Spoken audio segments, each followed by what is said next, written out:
लक्ष्य में ये राष्ट्रीय परिसर की खुला बैठक थी। तो इसमें मेनली तो मुद्दा यही था कि लालू जी को वापस उनके पद पे उनको आसीन करना था, और उसमें सब लोगों ने अपना कहीं ना कहीं अपना विश्वास जताया, क्योंकि वो हमेशा से हर एक के लिए सामाजिक न्याय की लड़ाई लड़ते आए हैं। नीचे से नीचे पायदान के ऊपर में रहने वाले लोगों की लड़ाई वो आज भी लड़ रहे हैं। तो आज का मुद्दा तो मेनली यही था। और रही बात चुनाव की, तो जी हाँ, बिहार का चुनाव बहुत नज़दीक है, कुछ ही दिनों में होने वाला है। तो उसको लेके भी चर्चा हुई है कि किस तरीके से हम लोगों को सांप्रदायिक ताकतों से लड़ना है और एकजुट होकर माननीय तेजस्वी प्रसाद यादव जी को मुख्यमंत्री बनाना है। आप लोग आज सर अब विधानसभा नजदीक भी आ गया है, तभी अपने क्षेत्र का तैयारी, आप ही अपने क्षेत्र की तैयारी क्या तैयारी हमारी ऐसी बात नहीं है कि चुनाव आ गया तो तैयारी है, क्योंकि जनप्रतिनिधि होने के नाते तो हमें काम करना होता है जनता के बीच।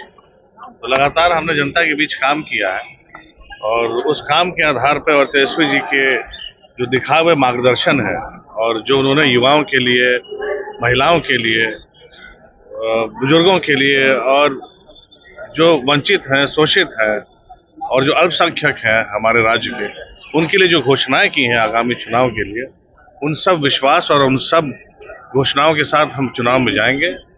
और चुनाव में जाएंगे ही नहीं, बल्कि सरकार भी हमारी बनेगी महागठबंधन की, हमें पूर्ण विश्वास है। देखा जा रहा है, जैसा भी देखा जा रहा है, इस बार देखा तेजस्वी जी को मुख्यमंत्री चेहरा देखा जा रहा है। देखिए, तेजस्वी जी के साथ सिर्फ और सिर्फ जो है युवा ही नहीं, बल्कि महिलाएं भी, सारे बुजुर्ग, हर वर्ग के, हर धर्म के, हर परिवेश से आने वाले, किसी भी बैकग्राउंड के लोग हों, सबका भरोसा तेजस्वी में है, क्योंकि उनको मालूम है तेजस्वी पार लगाएंगे और तेजस्वी ही जो है बदहाल स्थिति को राज्य की बदलने का काम कर रहे हैं। चुनाव आयोग को लेकर के क्या कहेंगे सर? कल तेजस्वी यादव ने भी लाइव आकर के उनके बारे में बहुत सारी बातें कही।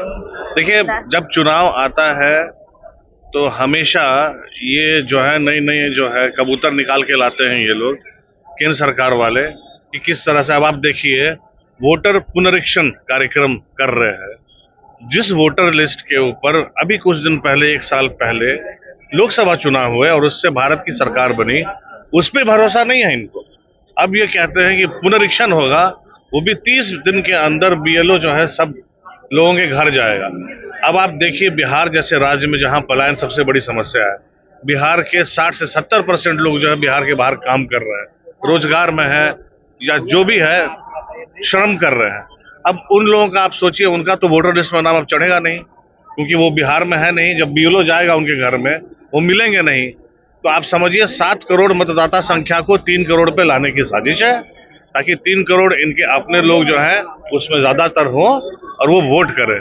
केंद्र सरकार के पास सारे संसाधन है कि वो अपने लोगों को, अपने वोटर को चिन्हित करके वो बिहार भेज देंगे, और क्योंकि तंत्र भी उनके पास है तो वेरिफिकेशन भी उनका जो है बड़े आराम से हो जाएगा।